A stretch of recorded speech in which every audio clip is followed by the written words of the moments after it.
Hey Kev, let's follow this trail over here. This looks like there might be something waiting down there. All right. Hey, wait a minute. Do you hear that? Yeah, I thought it was just me. What the heck is that? I don't know what that is. Whoa, do you smell that too? That's unbelievable. Hey, look. What the? Hey, look, those branches are moving over there. What the heck is that? Holy cow, is that what I think it is? Look at that thing. Oh my God. It's a freaking Sasquatch.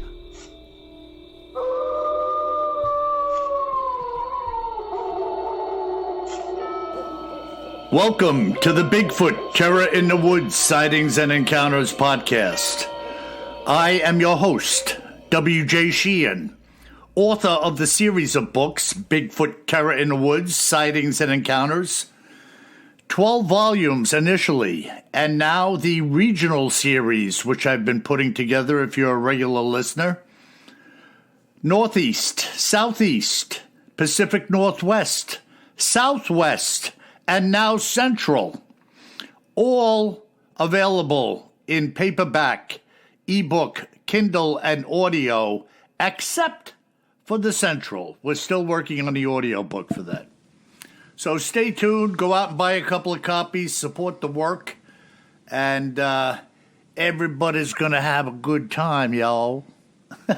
And now, may I introduce you to my brother and co-host, K.J. Sheehan. Kev, how are you? Man, I need a compass and a notepad to keep track of those. You know, it's funny, though.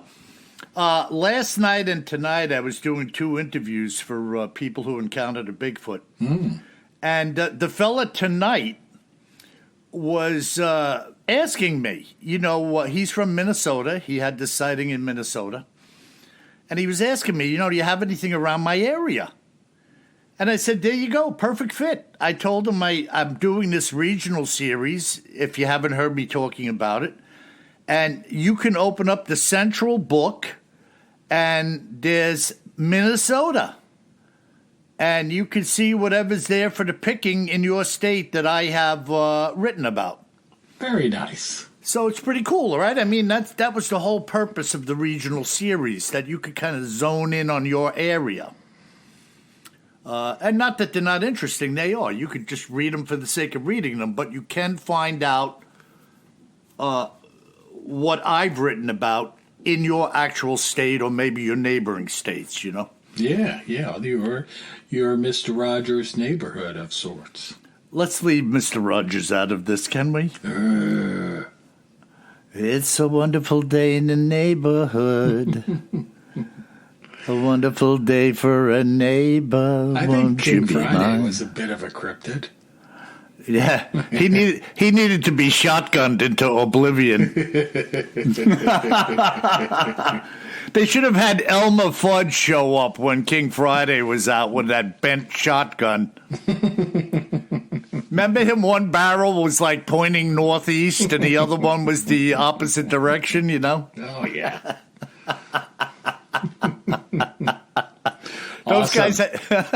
Go ahead, Jeff. Well, Bill, it's getting pretty chilly down here. I don't know how it is up there in New York, but in North Carolina, boy, I went out this morning. It was below freezing, and the wind was howling from the north. And I was like, I know, people, when you're in Minnesota and that, it's not that cold here. I understand that, but it's all relative. Yeah, I was watching the thermometer on the deck this morning for probably 3 hours. It didn't move off 18. And I said, well, sun's coming up. I don't know what it got to, but it wasn't all that much. On the bright side, the days are now getting longer. That's right. 1 minute a day. I was just telling little Eddie about that tonight. 1 minute a day lighter. Count them off. Oh, my God. Yeah, Kev, I'm sitting home, and I'm thinking it's like 10 o'clock at night, and I look at the clock, it says 6:30. I mean, that is just like a kick in the butt, Yeah. But anyways, after we get done doing this tonight, I'm hitting the guitar. All right, good deal. Well, speaking of lurking, We're going to do a little follow-up, and this is kind of a discussion, Bill. You don't know what we're going to talk about, right?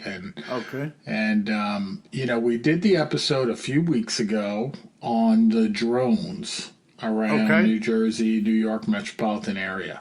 Right. And in the last probably 36 hours, there's been a lot of other stories and rumors coming out. You've probably seen those on the news up by you. Yeah, it's like never ending now. Never ending, right?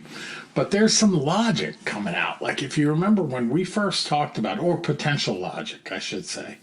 But when we first talked about it, you remember what I pushed back on. Like if they were secret drones from China, say, or Russia, why would they have all these lights all over them? It just didn't make sense to me. And then there was all of this stuff, even I think a senator from New Jersey going out with people to look at the drones and figuring out that most of them were airplanes, like 9 out of 10 were actually airplanes, which I could see, people misidentifying things, Yeah. kind of the power of suggestion. But I was always stuck on, why would, if these are government drones or our government drones, ours, not our U.S. government drones, why wouldn't they tell anybody about them? What's the big secret, yet they're all lit up? And if they're a foreign government, foreign government drone, why would they be all lit up? Right. I mean, totally null and void secrecy. Exactly. So now, though, the rumors coming out this week are that they may be drones that are flying and sniffing for radioactive materials. Have you heard that? I did hear that there was a suspicion leak. And you don't know what's true or not true, right? Spy versus spy. But there was a leak of potential nuclear reactive material, possibly even a warhead, getting smuggled into our country. Yeah, so it's a vast array of rumors. So I hadn't heard that one, but I heard some radioactive medical waste went missing, and they were looking for it. And probably if it went missing, who's just going to take metal? What would be the purpose to take radioactive medical waste other than to try to do something nasty with it? Well, there is one other purpose. Maybe somebody lost the shipment because they didn't want to pay for the disposal of it. Oh, okay. But you're right. It's one extreme or the other, right? Something relatively harmless, but still missing radioactive waste that could, if dumped improperly, get into the water supply and everything else, right? Well, the question is, are they saying who lost the waste? Yeah, so I again, the rumors are all over the place on YouTube and on the news, too. Like I saw some on Forbes, the Forbes channel, Forbes magazine on YouTube today, as recently as today. But what I want to get to here is that people that have seen the drones, many of them, say that they are flying a grid pattern or appear to be flying a grid pattern. So when I heard these other rumors, I was like, well, these could be government drones, right? Military drones that have sniffers on them, and they're flying in a grid pattern looking for these materials. Right. So, and then they would have lights on them because they don't want planes to run into them. That's right. They're not hiding. They're just not telling you what we're doing. No, and then, if they did come out and say, hey, we're hunting for, even lost medical radioactive waste, certainly, how about a stolen nuclear warhead, like you said you heard, that would put the whole place into a panic. Yeah, well... And no one can do anything over it anyway. I mean, what are you going to do, move away? Well, there's a lot of people in a panic over just the drones with no explanation for 60 days. Right, but my point is they'd rather you be in a panic over the drones than be in a panic over what the drones are doing, potentially. I mean, this is all rumor. Fair enough. That's a fair statement. But you know me, I'm the logic guy, and I was like, hey, this is actually logical, or could be logical. Well, where does Occam's razor fall into this? Occam's razor would say the most obvious suggestion is what's going on, and that would be that it's an airplane. Yeah, and it definitely does. Now, look, I saw one piece of film footage, and what I saw was the shape of like an F-15 from the side. Right. Single fin, same body shape, almost a little canopy bump, but it was small. But it had that shape of a fighter plane. Yeah, and that's not really what the drones look like, though.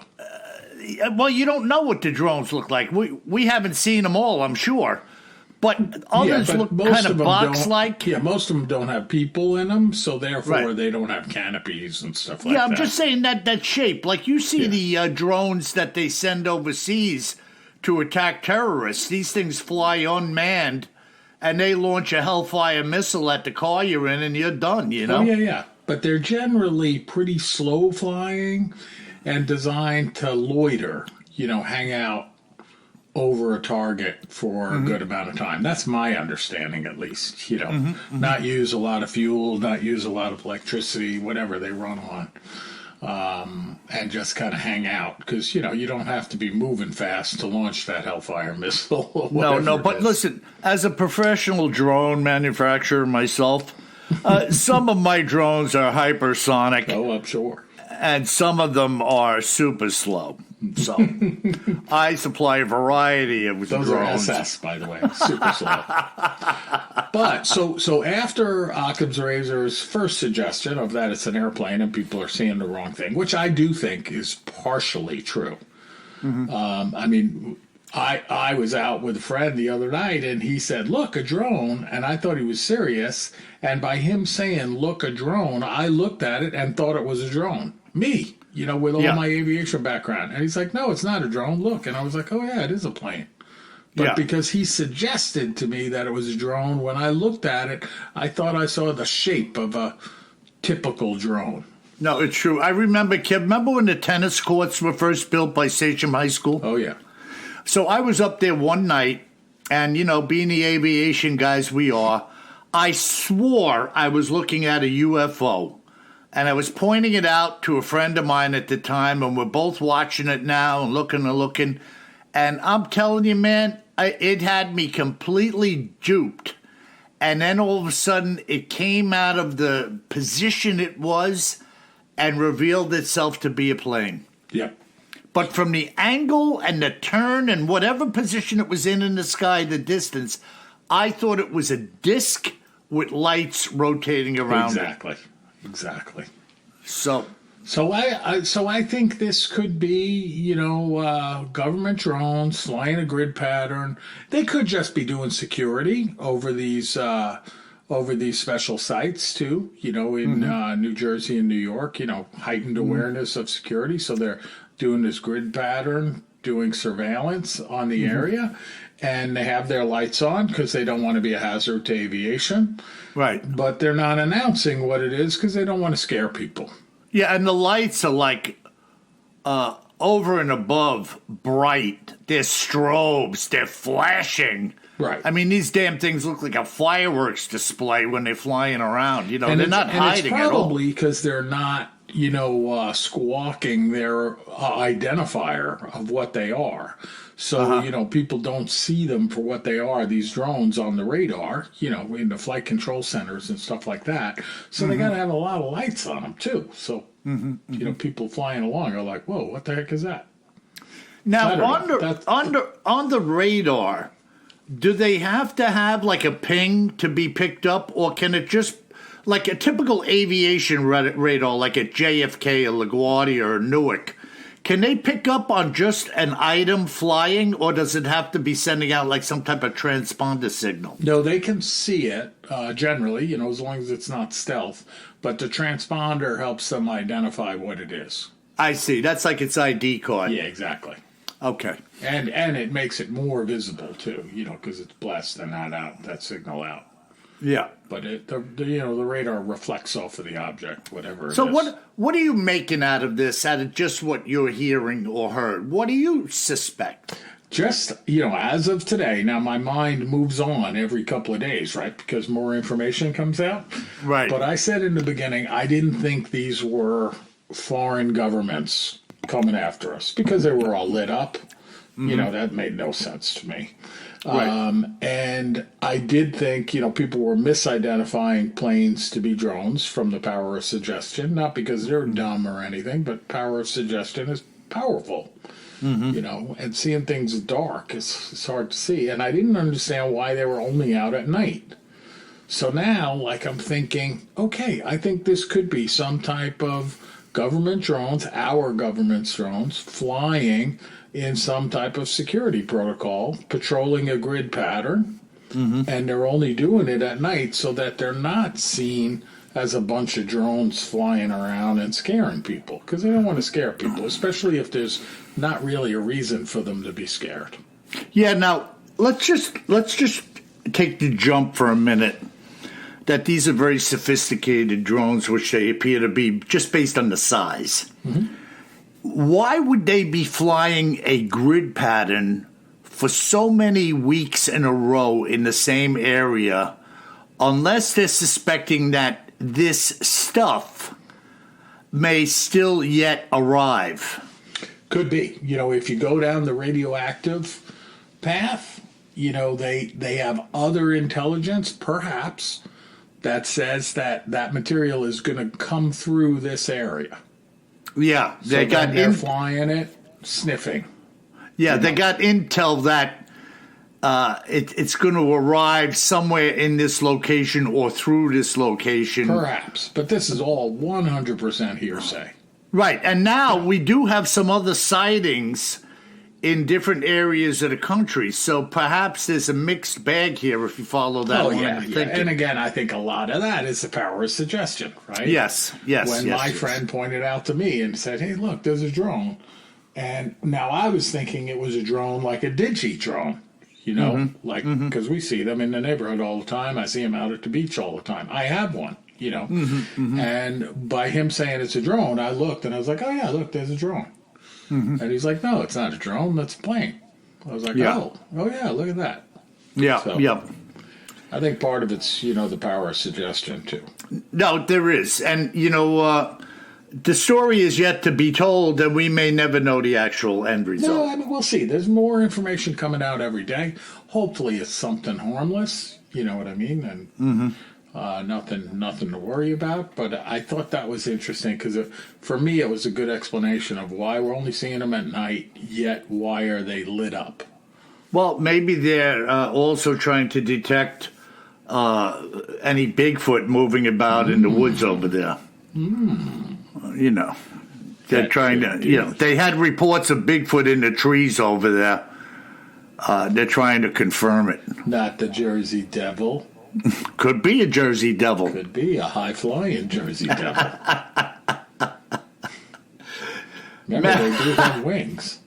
Remember the old Japanese movie King Kong versus Godzilla? Oh, yeah. Or Mothra? Mothra.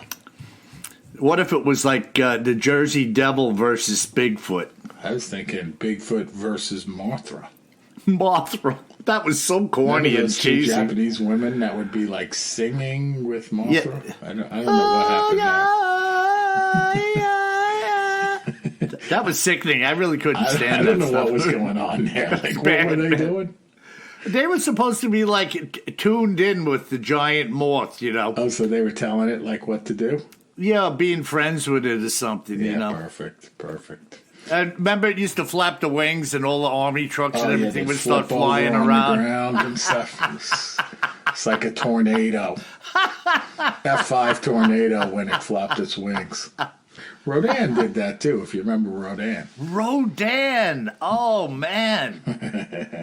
Oh, man. Yeah, well, interesting grade B monster movies. All right, well, we're going to shift gears here, Bill. Still being in cryptids in the news and other oddities. So we're going to leave drones.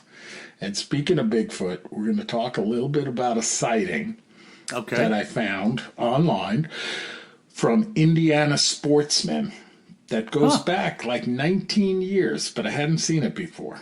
Okay. To 2006. Indiana Sportsman? What are we talking about? Some type of local magazine it's or online. paper? It's online, little news about sportsmen in the area of Indiana, Okay. fishing, hunting, stuff like that. Okay. Yeah. So it's a website. Yeah. Yeah. Okay. Well, I found the story online, so it might not be a website. But it could have been published. I can't tell. It just says Okay. Indiana Sportsman. Like a blog. Could be. I don't know. Well, I'm saying it could have been in a newspaper, right? I don't know. Yeah, we don't know. It's just there. Yep. So so it's the early 2000s, and the report says that Indiana Fish and Wildlife Division officials and an Indiana University anthropologist aren't ruling out the possibility that the creature folks have spotted along Chapel Hill Road in remote, rugged Polk Township could be some sort of an ape.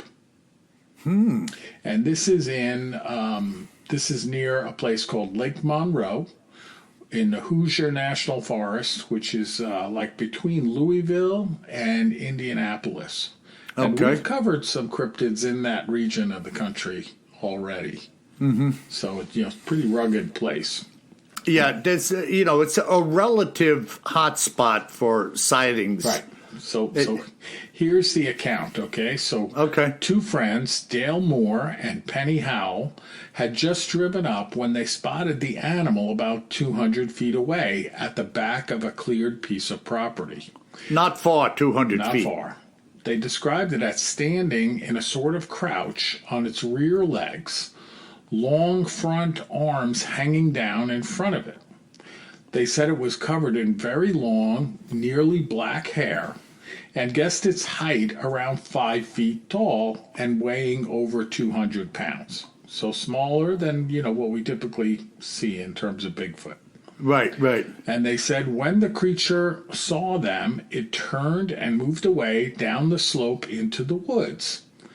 Hal said she saw a patch of white fur atop of its head and on the back of its neck.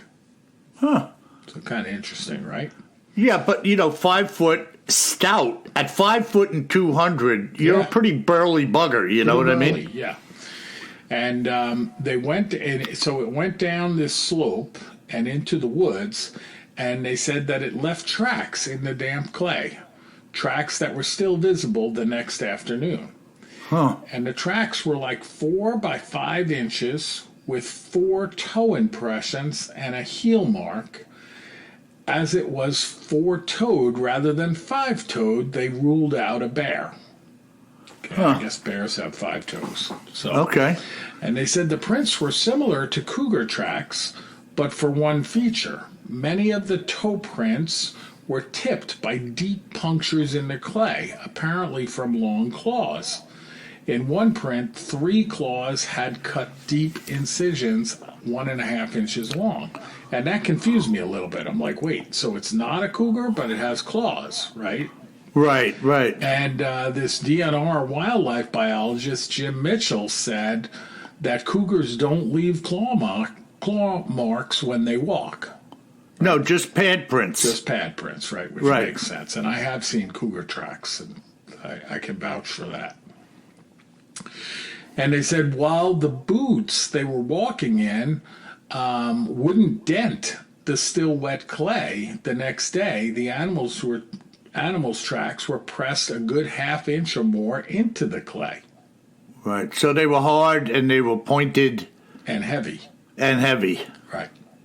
Wow. Yeah. And they said it was... So they talked to them on the phone that Wednesday evening, the wildlife people, and they said when they saw it, it got them scared. They were like, what if it grabbed one of us and dragged us into the woods? Yeah, Right. you bet your butt, man. You'd be dead meat. Exactly.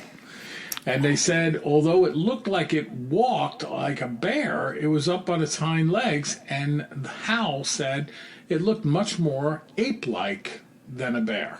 Mm-hmm. Which I thought was interesting, right? Yeah, well, listen, obviously, if you see something upright, most human beings, particularly later in life, let's just say late teens, 20s, and onward, You know the outline of what an upright bear would look like. It's kind of weird looking and awkward with the short little arms sticking out. They look like they're ready to fall over. And when you describe an ape, it's a totally different outline and appearance. The description of ape versus bear doesn't even go together. Right. So you got to go. Yeah. Go ahead. So just outside of the park there's a store called the Hardin Ridge store, and an employee there, Christy Klein, said that the sighting was the third she'd heard of in the past 6 months. Wow. All describing the same type of creature. Now that's interesting. Yeah. So here's where a story comes out, because the first story was told, which was actually the sixth story. Exactly.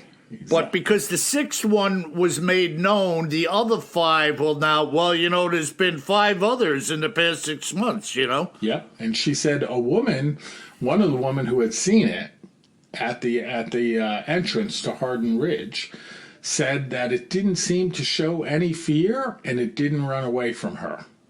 Wow. Yeah. Boy, that is interesting, man. Yeah, and then the veteran state conservation officer that they were talking to about it, his name is Marlon Dodge, said that Thursday that a so-called Bigfoot sighting wouldn't be that unusual. He said, I've had a lot of complaints about Bigfoot over the years, a lot of them in that area, he said. Yeah. And what's the rub, though, in regards to 4 toes and claws? I don't know. Because everything we hear of Bigfoot, human-like prints. Yeah, no claws. No claws, just and 5 toes. 5 toes, pads, So I have no explanation there. Flat-footed. Boy, I don't know, man. What the hell were they looking at? I don't know. And the description of being ape-like, I'm thinking like some type of dog man or something. But, a dog man, if it was stout and short, could take on the appearance of an ape, long arms. Certainly. Yeah, I mean, what the heck? You don't know. You're trying to classify what you're looking at against quickly. Something that you don't know exists, right? So right, you're like, right. Ape, Bigfoot, bear. You don't say, like, unless you're you or I, you don't say dog man. No, and then the account is over so quickly. Right. You're left with whatever memories you could sort out while you're still trying to deal with the fact that you've seen this thing. Exactly. Yeah, I was just telling, I interviewed a fella tonight, as I told you, a Bigfoot encounter. And his first thought was, he was deer hunting with a friend of his. They both had rifles. They were both wearing orange. And he said when this thing popped up, his first thought was, what a dope during deer season that this guy is walking around with men with rifles with no orange on. That was his first thought. It makes sense. I mean, not that it makes sense to be walking around without orange on, but it makes sense for him to be like, what a dope. Right. And then, moments later, while he's dealing with that initial thought, as this thing moves, he realizes this is not a man. That's why it's not wearing orange. So, but that's the process, though. People think that everything that happens, why didn't you take a picture? Why didn't you do that? Why I would have done this. You have no idea what you would have done. And I've been in some pretty dicey situations with paranormal things. Well, I'm here to tell you firsthand, you don't have a clue what you're talking about. Yeah. I've been in situations where, with angels, with UFOs, I was so freaked out, I thought my hair was going to fall out prematurely, which it wound up doing anyway. But I'm telling you, man, you have no idea what you're up against until you're in the situation. And I can tell you as an eyewitness that stuff is real. It's freaky. You don't know what to do. You don't know how to act. It just smacks you in the face like somebody just hit you with a freaking blackjack in the side of your head. And that's how it is. And I can appreciate when other people say, like, I didn't know what to do. I get it, man. Because I didn't know what to do. Yeah, well, I mean, going all the way back to one of my favorite sightings up in Whitehall, New York, that I always quote, when that police officer, he said, I'm standing there looking at a creature that appears clear as day. I think it was like 6 feet away from him. Yeah. And it's a creature that I have learned my whole life did not exist. And he had a gun in his hand. Yes. Oh, my God. Yeah. I mean, how much more do you need to know? Right. He didn't pull the trigger. He's trying to weigh it out. He's completely freaked out. He's a law enforcement officer. No idea what he's looking at, even with all his training. Or what to do next. Right. He's got a gun. He could have popped off 3 rounds and nobody would have cared. Yep. But he didn't. He was just like numb. Yep. In a daze, if you will. Very fair.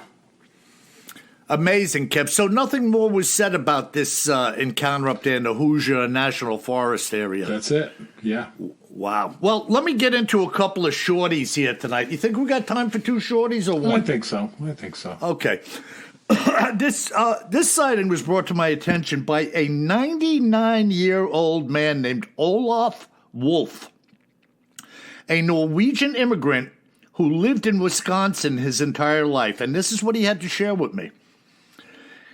In the 1950s, some of the gentlemen that I knew and I used to do a fair amount of hunting, mainly for waterfowl and grouse. One of our favorite hunting areas at the time was the Tiffany Wildlife Area, located on the floodplain and delta of the Chippewa River.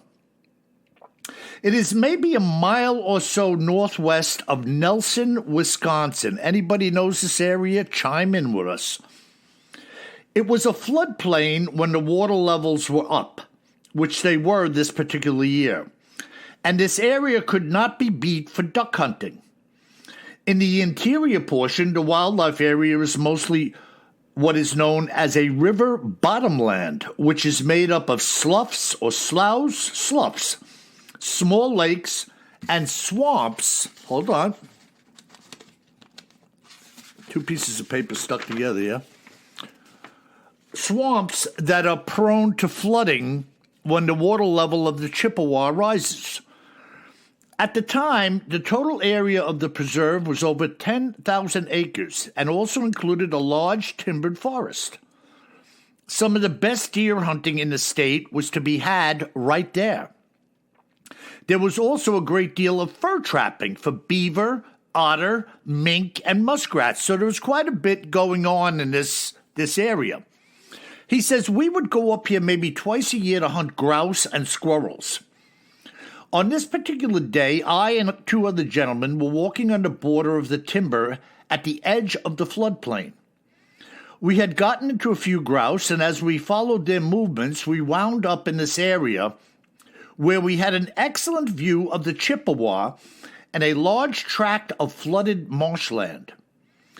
The men and I noticed what we thought to be a man returning across the marsh from what we assumed was maybe a duck hunt. At the time, we thought that we would catch up with him to chat, since the direction of his travel appeared that it would meet up with ours as we all walked. As the distance closed between us, we soon realized that this figure wasn't a hunter at all. We were now all convinced that we were looking at a large gorilla of some sort walking across the marsh. The creature appeared to be thigh-deep in the flooded grass and was still able to walk with considerable speed. This was something that we presumed a man could not do in waders. As the creature made its way through the flooded area, it proceeded to drop to all fours, increasing its speed exponentially. Now, on all fours, this beast was galloping at the speed of a greyhound, covering several hundred yards in a matter of seconds and disappearing into the forest. The speed at which this ape, if it was an ape, was able to travel made me unsure if I could have caught up with it in a motor vehicle. We walked over to where we had seen it emerge, and the water was almost 4 feet deep. All of us knew now that the beast's stature was enormous. Now, knowing that this gorilla was some 9 feet tall, we were left wondering how such a beast had found its way into the area. You have to keep in mind, Bill, that at this point in time, we were all quite ignorant of the fact that it could be something other than a gorilla. And having said as much, that in and of itself was a challenge to us all mentally. But the greater questions were, where had it come from, and where did it go? Interesting, huh, Kev? Yeah, no doubt about it. Kind of bizarre.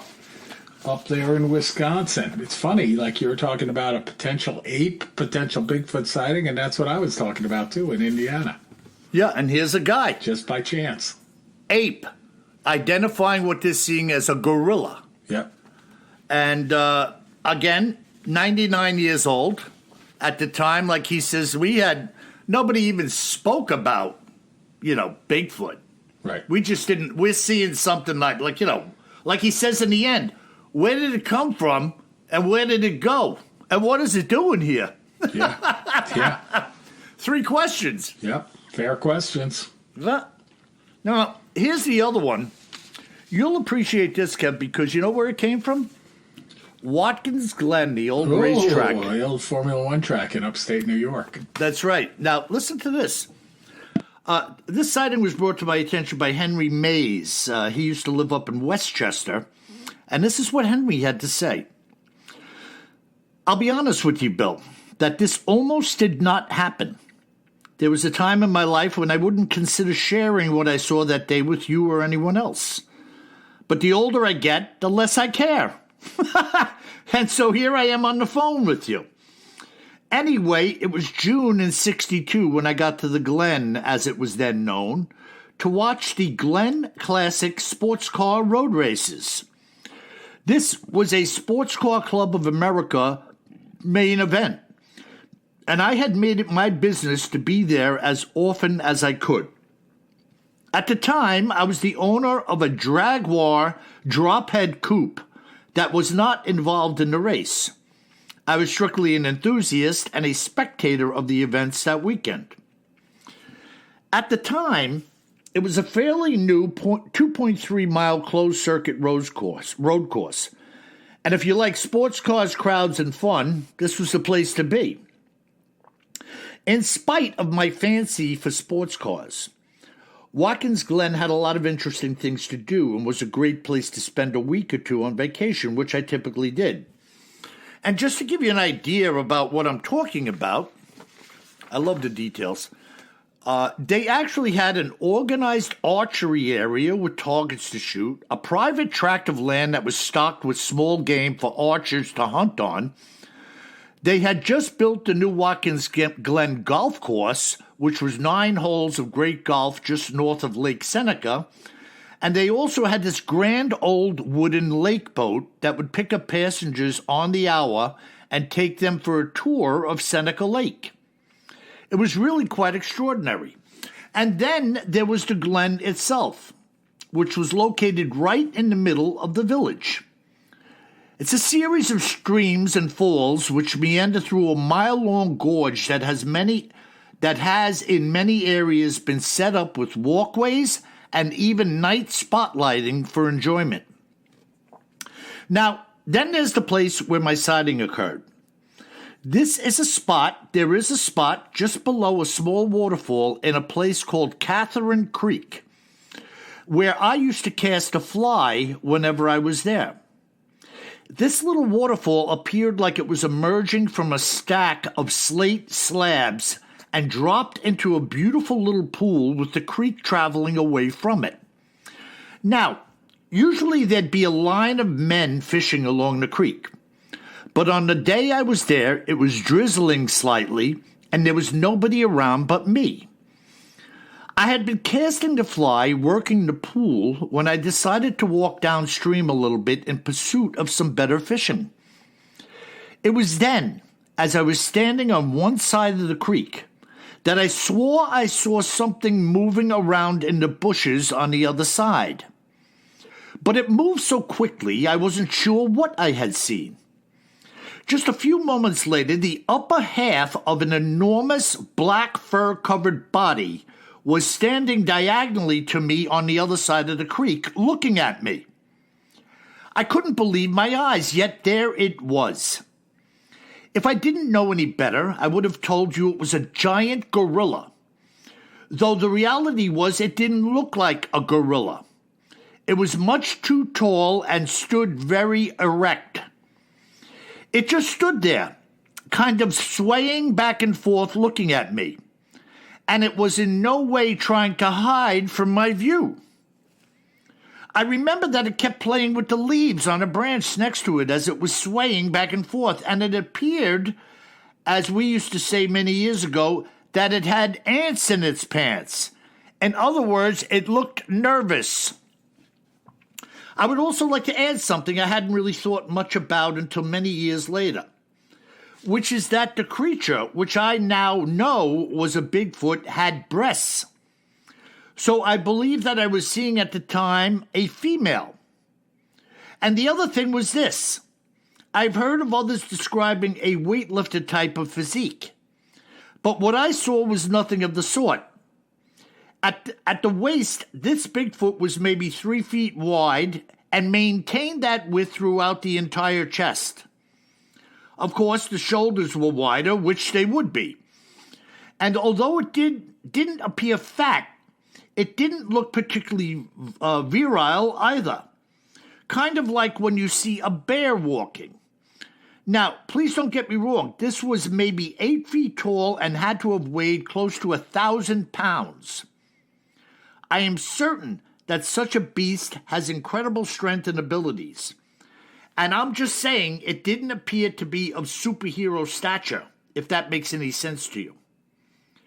I was face to face with it for almost 5 minutes when it simply turned and walked away.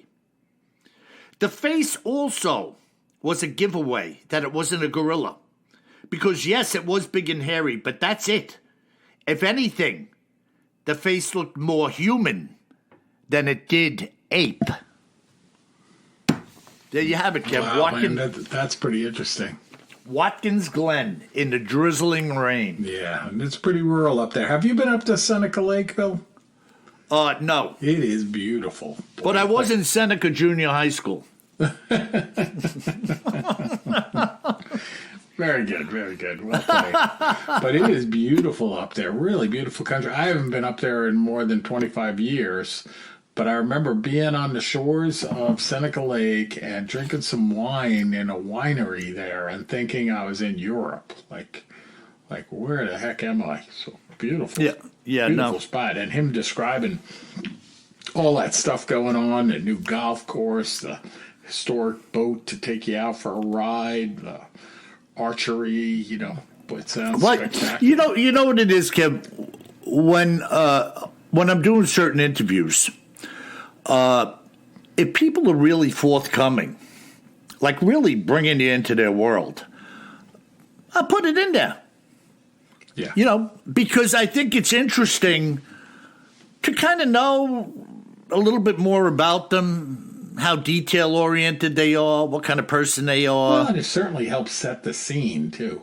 Yeah, it's like a chat. I mean, we're all sitting here listening, trying to imagine, what it would be like to have been there watching this unfold, Yeah. And, I mean, his description of this slate waterfall and... yeah, I mean, the more description we get, the easier it is for us to paint the palette. All right, just get into the picture, right? Exactly. Awesome. Yeah, so... speaking of painting a picture, do you remember the Night Gallery with Rod Serling? Oh, man. That was a creep fest. So man. I was a kid when that was on. Yeah. It was like a modern-day Twilight Zone. Yeah, but much better to me. Oh, yeah. But it was in color, and those paintings would come to life, and everything was evil and demonic. Oh, man. I gotta look some of that up to see if there was never anything good coming out of those paintings. Oh, no. Terrifying. Right. Oh man. Did you see it recently or no? No, Just no. I'm having a horrible memory about it. Yeah, when you said paint a picture, that's what came in my mind. Yeah, yeah. Just like when you said it's really beautiful, the first thing that came to my mind was Raquel Welch. All right, fair. Very good. All right, well, great accounts, Bill. Yeah. So what do we have in our listener mail today, Kevin? Yeah, we got a couple of cool letters we're going to cover this week. So the first one comes from Pamela from Middle Tennessee. Okay. And she sent us a clip from YouTube. I don't know if you saw it, but she said, I thought you guys would love the Tennessee Trash Squatch in his commercial. It's all about keeping Tennessee clean from litter. Did you see this at all? Yeah. It's really well done. So they have a, almost like a mascot looking beast that's trash squatch, hard for me to say, with like that trash pickup wand in his hand. Yeah. And then he's got a sidekick named Rocco. That's a raccoon. And they show Rocco like looking at the water, like a mess in the water, and he's got on a scuba mask. Yeah, Pamela from Middle Tennessee, you made me laugh looking at that. So he wasn't. Trusquatch is by design, of course, not too frightening looking. Yeah, it is funny though. I mean, some of the stuff people come up with. Oh, and you could imagine him having quite a bit of stench. Yeah, it's amazing, man. Just freaking amazing. But interesting. And folks, we love when you chime in with us. You can get us at BigfootTerrorInTheWoods.com. Just hit the contact button and, reach out to us, message us, tell us what you've seen, what you've heard, or just tell us hello. Yep. We love to hear from you. Yeah, and our last email, Bill, comes from our friend David. Okay. In the UK. And he writes, Hi, Kevin. You can tell why I'm reading this so long. But he does say, thanks as usual to WJ and you for your weekly broadcast. Uh-huh. Unfortunately, David says, I'm currently unwell in bed, and I've been listening to all of your back catalog. Okay. I remember well your very first podcast, and I'm now surprised that it started so long ago. Even though I've been following since the very beginning, it doesn't seem like so long ago that I was waiting for the first show to drop. I agree with you, David. It doesn't seem like it was that long ago. Uh-huh. Since I'm well aware that you, KJ, have visited Stonehenge, and I have great interest in the monument too, I thought I would share this news that's been in the UK wide area news stations all day today. Okay. So this is on Friday, December 20th. He says, archaeological evidence disclosed today has proven that the altar stone in the center of the henge, weighing an estimated 6 to 7 metric tons, was supplied to the builders by tribes from the northeast of Scotland, approximately 650 miles from the site itself. The majority of the other stones are from various sites in Wales and England, which, although these stones may have traveled up to 250 miles to reach Stonehenge, it's nothing compared to the distance that the altar stone traveled. Bearing in mind, too, that these massive stones were all quarried and moved, very likely without metal tools or the advantage of the wheel, it's also extremely unlikely to have been moved by boat or water, too, because there isn't any boat and any water there. The archaeologists also believe now, as well as serving as a calendar, the Stonehenge, or as they say, Stonehenge, was built to bring all the tribes of Stone Age Britain together in harmony as a monument built of all the homeland's stones, brought together to form a unified, peaceful meeting place.